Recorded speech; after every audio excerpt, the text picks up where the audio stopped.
Welcome to the Scale Up Valley podcast, where we bring the best tech leaders in the world to share with you how to scale your business from 2 million ARR to 100 million annual recurring revenue. Today, we have a very special guest.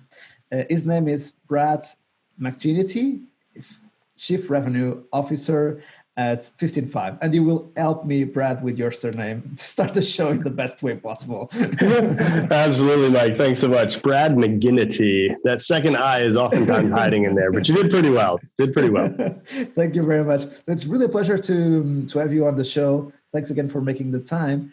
And yeah, let us know a little bit more about yourself and how did you end joining 15Five? Yeah, absolutely. Thanks so much for having me as a guest on the show. I appreciate it. So my story is not that unusual. I grew up in Baltimore, Maryland, and went down to college at the University of North Carolina. Met a girl and decided I was going to make my life in the Raleigh-Durham area, which is fortunately a great hub of technology and startups. And so my first job out of college, I joined a startup where I was the first hired employee, and I was the first salesperson at this company. And we were selling websites and a content management system. There was a bunch of college kids who were really smart, but had no idea what they were doing. And the business is still running. I think now 15 years later, new media campaigns, great group of guys over there. But I left and went to a company called Bronto Software because I wanted a little bit more, I needed to learn how to sell. I was learning on my own. And so with the inexperienced founders of new media campaigns, I wanted to head to an organization where I could get a little bit more structure and learning and process. So I joined Bronto Software under the leadership of a VP of sales named Matt Williamson, who later on, as we fast forward, became my co-founder at a company called Windsor Circle. And so I had a ton of success at Bronto. That was where I really got my itch for startups and started to understand the business of startups and really became aware of process and methodology all under Matt's training and tutelage. So I left Bronto, went and did a full-time MBA at the University of North Carolina. And while I was in school, Matt and I started a marketing analytics software company called Windsor Circle. We were focused on predictive analytics for e-commerce businesses to understand their transaction history of a customer and predict what the customer was going to buy next. So we ran that business from 2010 until, the company's still going today. It was sold to a business called What Counts down in Atlanta. And I'd left Windsor Circle in 2017 after a 8-year run as the vice president of sales and joined 15Five. And at 15Five, I was the first sales leader. The company was 6 years old and had primarily been focused on self-service. So the entire way that we went to market was by customers hitting our website, signing up for a free trial. If they liked it, they put in a credit card number. And some of these customers turned from, a couple $100 a month or $10 a month into paying us tens of thousands of dollars every single month. And that was happening through a little bit of customer success and a lot of natural organic expansion. And so the founders, David Hassel and Nizar Ivaniv and Shane Metcalf, decided that they wanted to hire a VP of sales and build a sales team to sell 15Five direct. And so I joined in August of 2017 as the first VP of sales to do that. That's awesome news. And typically it's a very difficult and tough moment of the company, kind of early scaling up and going upstream in their scaling up journey, and deciding for the best VP of sales or the wrong VP of sales can be a very good or bad decision. And I'm sure it was amazing for them. So how did your role evolve from the time that you joined as the VP of sales until the moment now that you are the Chief Revenue Officer, and I imagine that the company in terms of scale and head count at the time and now should be a little bit different. Yeah, absolutely. So I was employee 33, and I think we're at 185 or so today, just a little over 2 years later. So when I first joined, as you said, I was the vice president of sales. I led sales development and our account executives and our account management function, which focused on expansion. And about a year later, I took over responsibility for customer support and customer success. One of our co-founders, Shane Metcalf, was leading support and success at the time. And he is so phenomenal at culture. We have a 5.0 on Glassdoor, and we have over 75 reviews on Glassdoor, which is pretty unheard of. I think we've had 6 people ever voluntarily leave 15.5, and like 3 of them went to go travel the world, and they didn't even leave for other companies. And so Shane is so gifted at culture, and given what we sell and who we sell it to, it's really important that we are fantastic at culture. And so Shane shifted to become our chief culture officer and evangelist for 15.5. And I took over customer support and customer success, keeping sales. And the real focus of that was to create a very aligned and centralized customer journey, so that we have one experience for our customer rather than kind of a motley assemblage of disconnected stages of a customer journey. So as a customer moves from marketing and qualification with our sales development team, and then an evaluation process supported by our account executives, and then to long-term success and adoption under our success team with a technical support layer from our customer service representatives along the way. It creates a much more coherent, cohesive experience, which generates a lot more success for our customers and long-term value for 15.5, and unlocks a lot of expansion opportunities inside of our customer base as well. Got it. And let's give a step back to give to forward, which is, what is 15.5 about? Yeah, that's a great question. We probably should talk about what 15.5 does, right? So 15.5, we are focused on improving the relationship between an employee and a manager. Ultimately, the work at a business gets done at the individual contributor and manager level, as those two people are aligned around goals and objectives, what's most important, and the manager kind of removing obstacles to allow that IC to get the work done. And so we offer software that creates a weekly check-in process. It's a questionnaire that takes about 15 minutes a week for an employee to fill out, and 5 minutes a week for the manager to then review and respond. And so what we're doing here is we're improving employee engagement. We're increasing the quality and quantity of feedback from manager to employee. We're improving alignment, as now manager and employee are in sync on the most important priorities and the order in which those things need to get done.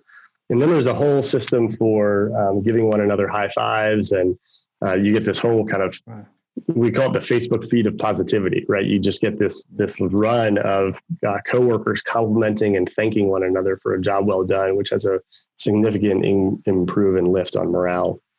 And so through our software, which enables a one-on-one agenda, the OKR tracking at a company and individual level and team level, and then at the end, a performance review. It creates a really nice ecosystem for managers to become better managers.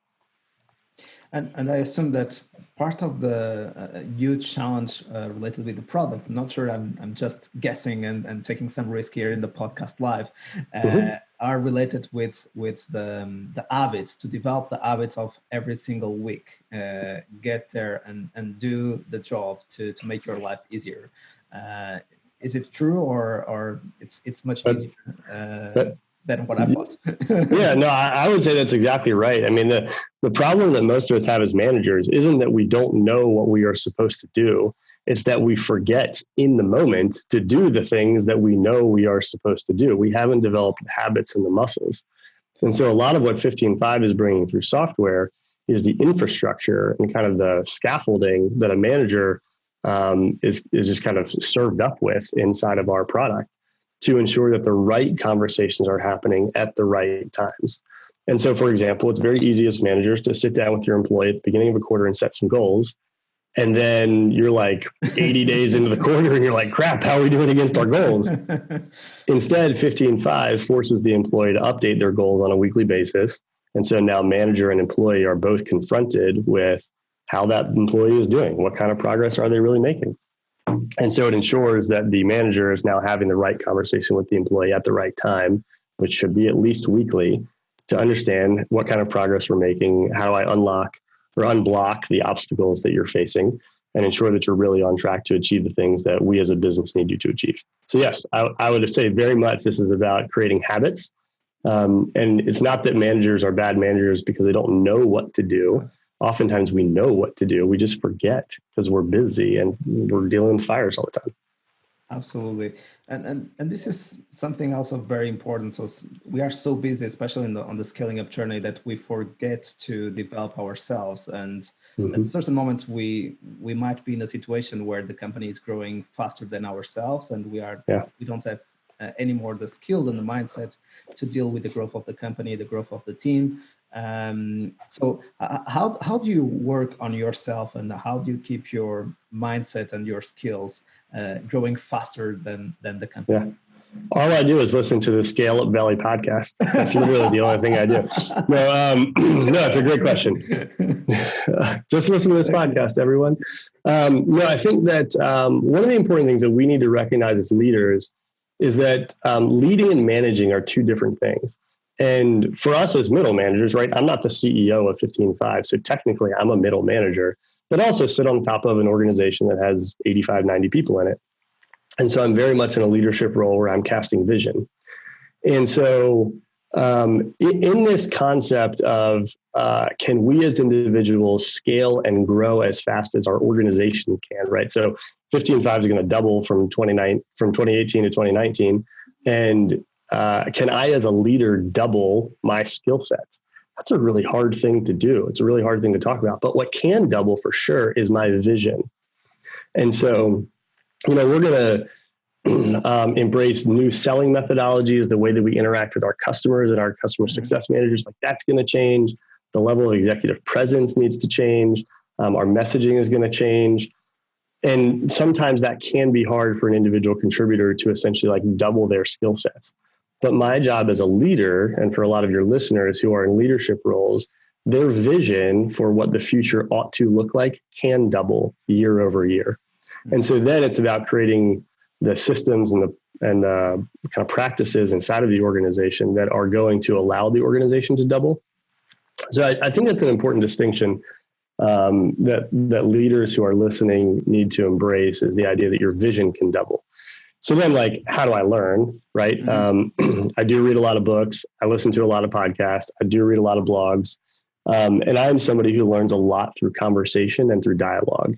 And so I make it a point to have coffee chats with peers in the Raleigh-Durham area. Our headquarters is San Francisco, so I go to San Francisco pretty frequently, and I'm able to sit down with other CROs and pick their brains on what strategies are working from them.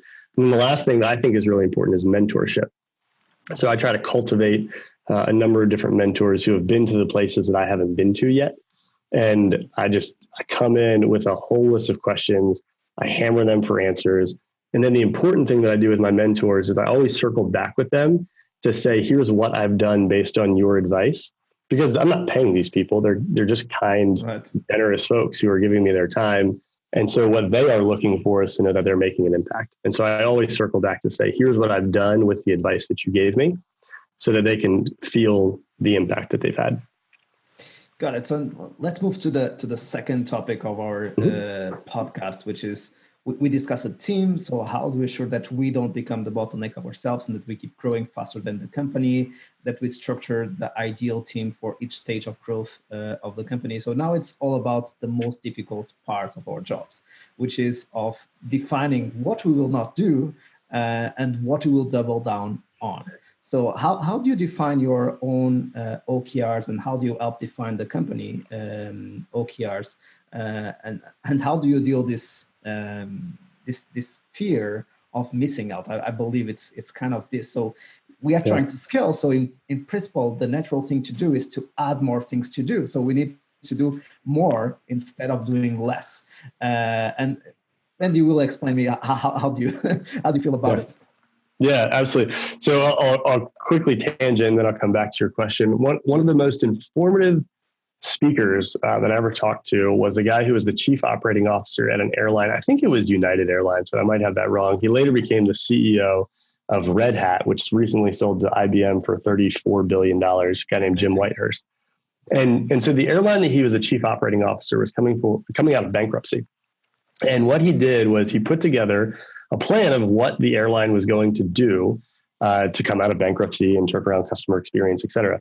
And then he went around to all the different locations, and he would show people what was on his one piece of paper. He'd say, if it's not on this one piece of paper, we're not doing it. And here's the part that really hit me. He said, You want to know what's not on this piece of paper? Lost luggage. Do we have a problem with lost luggage in our airline? Yes. Are we focused on it right now?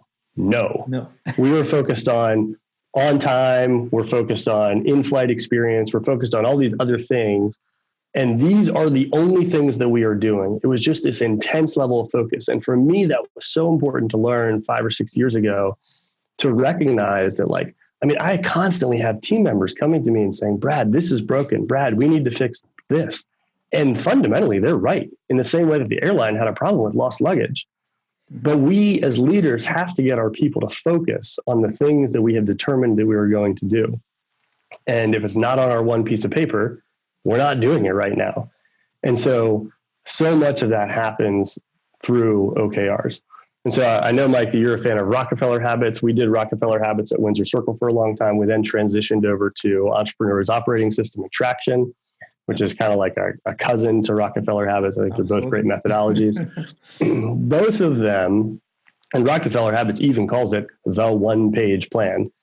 And so I love what they bring, which is sit down and understand, what is your BHAG? What is your 10-year vision? What is the thing that you are going to accomplish long-term? And then bring that down into, what do you need to do in the next 3 years? Okay, you now described and you painted the picture of what your future looks like 3 years from now. Now determine, what do you have to do this year to bring your 3-year vision to life?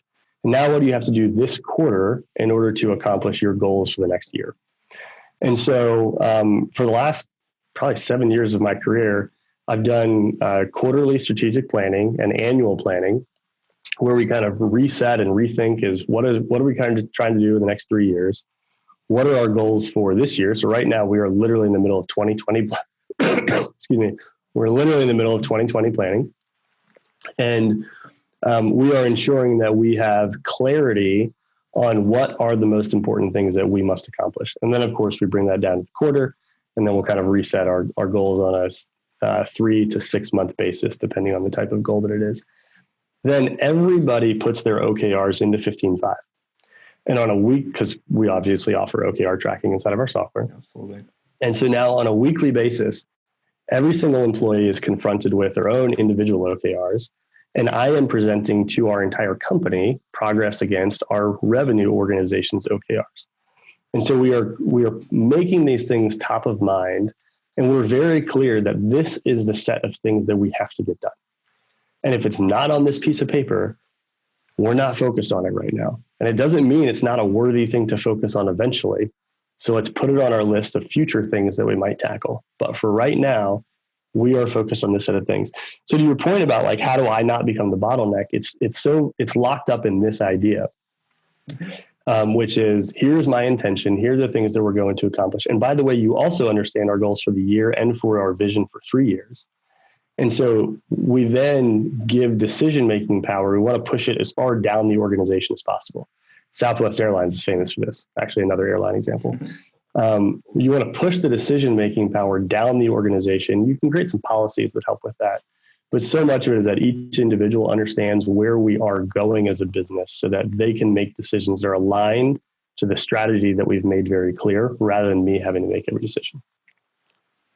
This is a very good point, why some companies are not able to scale. So when all the decisions, important and not important, are coming to the leaders, we will face decision fatigue, and we will not have the energy to make the real important decisions for the business, which is kind of a pity, but it's, as you were saying, it happens a lot. That's right. And I would add that, I mean, I'm creating a little bit of risk for me and the organization, right? Because I've got an employee who's going to make a different decision than the one that I would have made. But on the whole, I think you end up winning, right? So I think it's very important to recognize that you are taking some risk with that.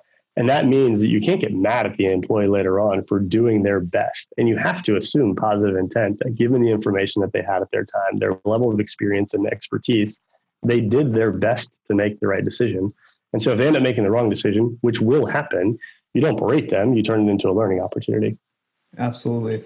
And it's very easy to understand that maybe we will have 1 or 2 or 3 strategic decisions that we take every quarter. So it should be almost once a month. So which should be the ones that we should be deciding. But we all know that we are making decisions every single day about things that we should not be thinking about. And a change of direction, will we offer a new vertical, or we will change the vertical that we agreed to serve this quarter, is a strategic decision.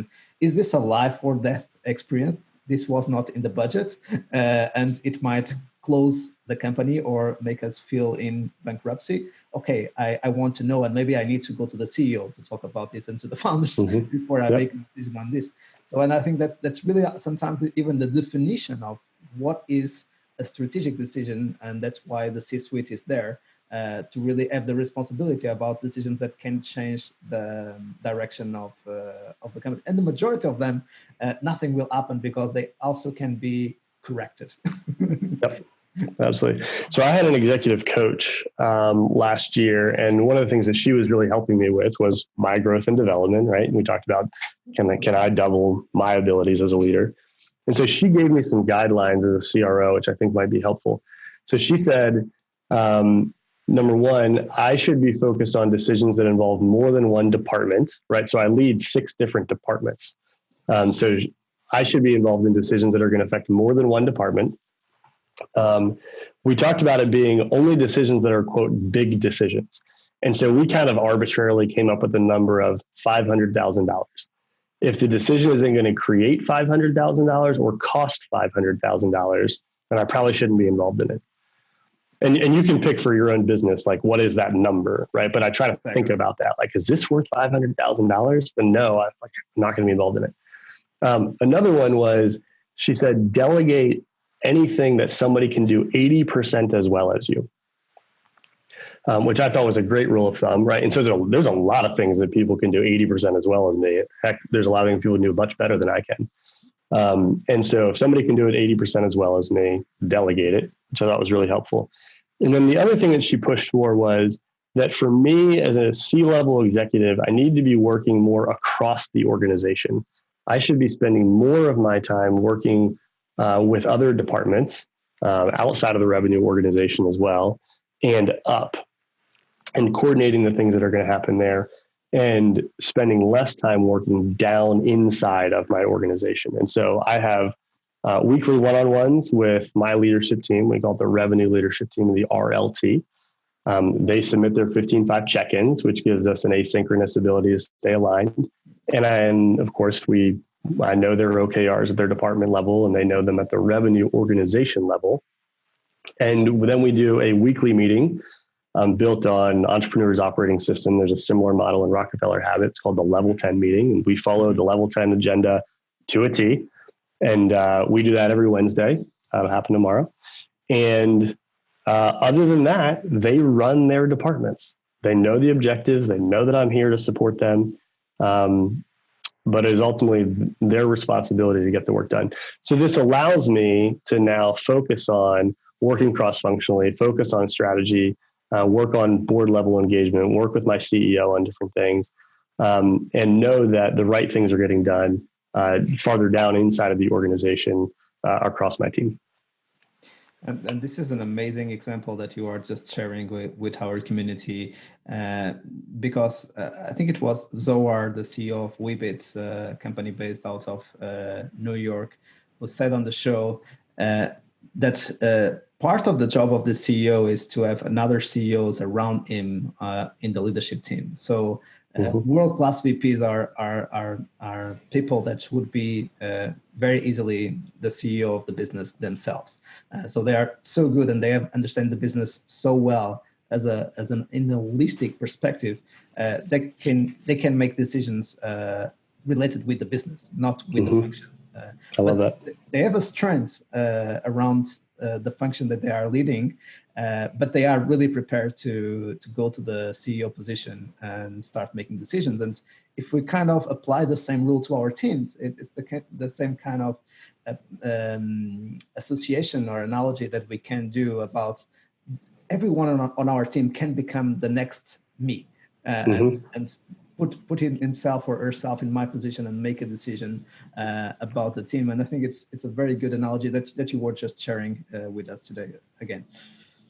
Yeah, that's great. Yeah, I certainly encourage, not all of my department leaders have done this, but, and I haven't required them to do it, but I have many, and I've encouraged them to write their own 3-year strategy, write their own vision traction organizer for just their function, right? What do they want their group to look like in 3 years? What are their goals for the year? What are their goals for the quarter? And of course, it needs to be aligned to what we're doing with the revenue organization. The revenue organization needs to be aligned with what's happening at the company level. But this idea of we're all kind of miniature CEOs who ought to be running our businesses like CEOs is really important. Absolutely, especially because when scaling the company, it's all about dividing the company into different cells. Because if we don't cut cells, the system will not grow in a healthy way, because it will become too big to manage, too complex. Again, it's all about simplifying the system. Absolutely. And there's an interesting thing around the multiplying the cells and complexity and simplicity, where, so then it becomes my role, right, as a cross-functional leader to ensure that we do have our product team and engineering teams and marketing team and sales team all kind of working together to create one coherent, cohesive customer experience and journey. And so that's part of where we create simplicity for each person in their individual role, but we simultaneously, in some ways, have a very complex organization because these things have multiplied and they're scaling. And so then it becomes my job to ensure that cross-functionally things are simple. So a great example of this, which I love that we did at 15.5, is we got rid of the idea of an ideal customer profile. Like all these businesses, all these software companies talk about, what's your ICP? What's your ICP? Well, an ICP at a whole company level is in some ways very confusing, because you have now your salespeople and your marketing team trying to go sell to the ideal customer profile. Meanwhile, the research and development or product and engineering teams are trying to build for the ICP at the same time, which is great, but the product might not be here yet. And so we got rid of ideal customer profile, and then we replaced it with 3 different things. We have the target customer, the serviceable customer, and the future customer. So here's the idea. And in many ways, the ICP would be the future customer, right? So before we can go sell a thing, we have to have the thing, right? And so our product and engineering teams are constantly building for our future customer. Who is the customer that we want to be our customer in 6 months or in 12 months? So they're building that future functionality for the new type of customer as we're trying to move up market, or we're trying to move into a new vertical, or we're trying to move into a new geo. So they have to go build it first. So we've defined who is our future customer, and they are building the product for that customer. Well, then we have who our marketing team is going to proactively try to find. They're going to spend dollars. We're going to spend sales development resources going after this customer. And so this is our target customer. Mm-hmm. But we can obviously sell to a lot more people than just our target customers, right? So our target customer might be a technology company that is growing at 50% or more per year and is based in the United States.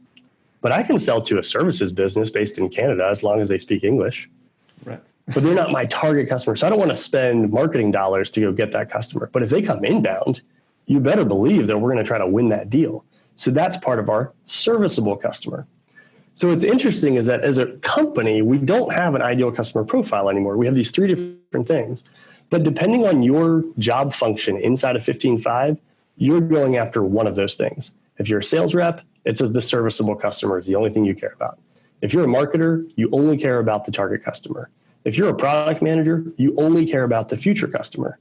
And so we end up creating a product supply chain that leads into a go-to-market supply chain to ensure a great customer experience. And it's very simple for each individual person in the company, but it is this layer of complexity across the entire company. Amazing. So it's an interesting thing. So I think so much of what we need to do as leaders is focus on how do we create simplicity for the individual person in their job so that they can do their job efficiently and productively. And that oftentimes means we create a level of complexity at the company level that we as leaders have to be working cross-functionally to go manage, which is why I can't be so focused going down the company with my time and energy. Mine needs to be focused across the business and up the business. Absolutely. And that's incredible, the power of that when that happens. So we have a lot of CEOs frustrated that their leadership teams are not very well aligned and they are working on silos. They are not communicating with each other. They are not making decisions together.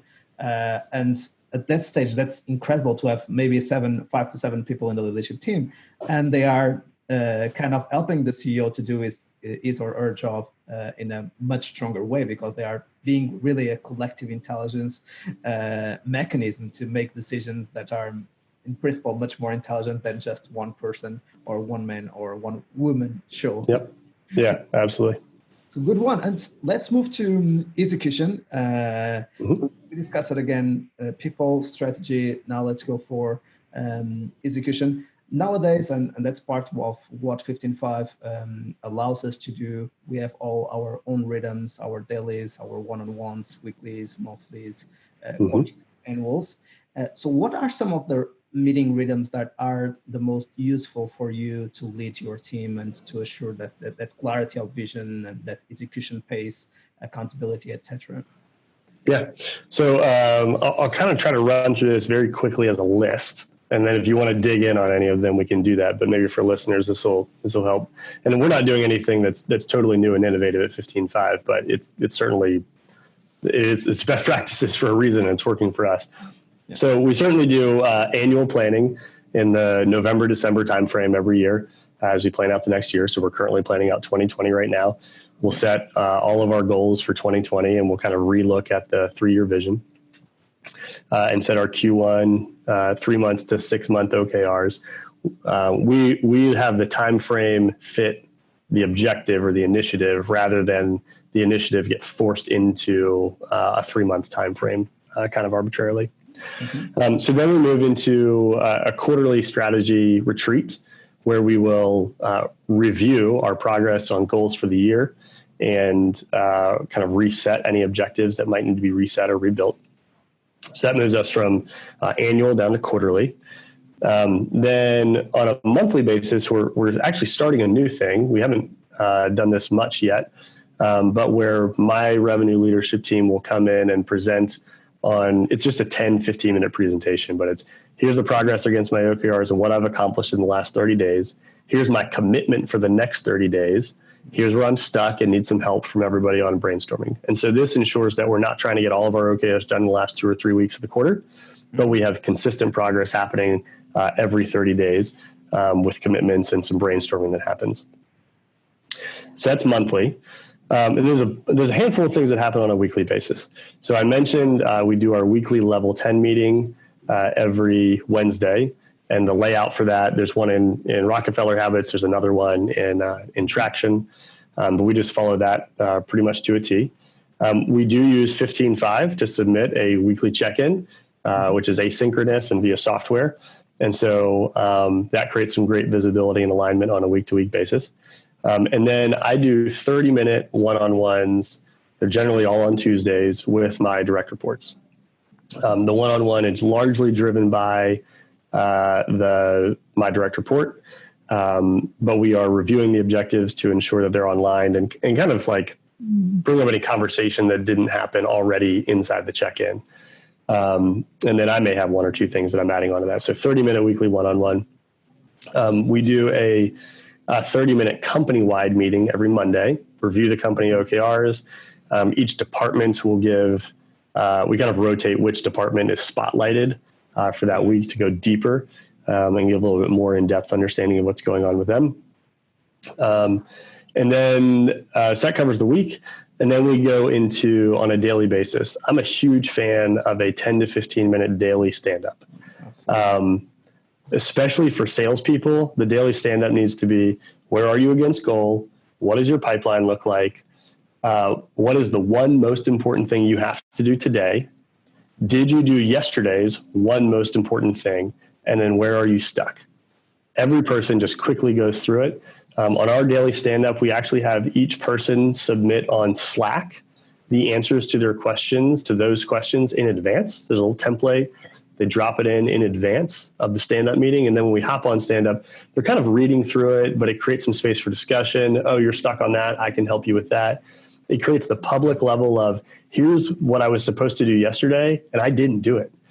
Or I did do it. I'm proud of that, right? And so we always the goal is to get a perfect week where every day, all 5 days, everybody accomplished their one thing for today.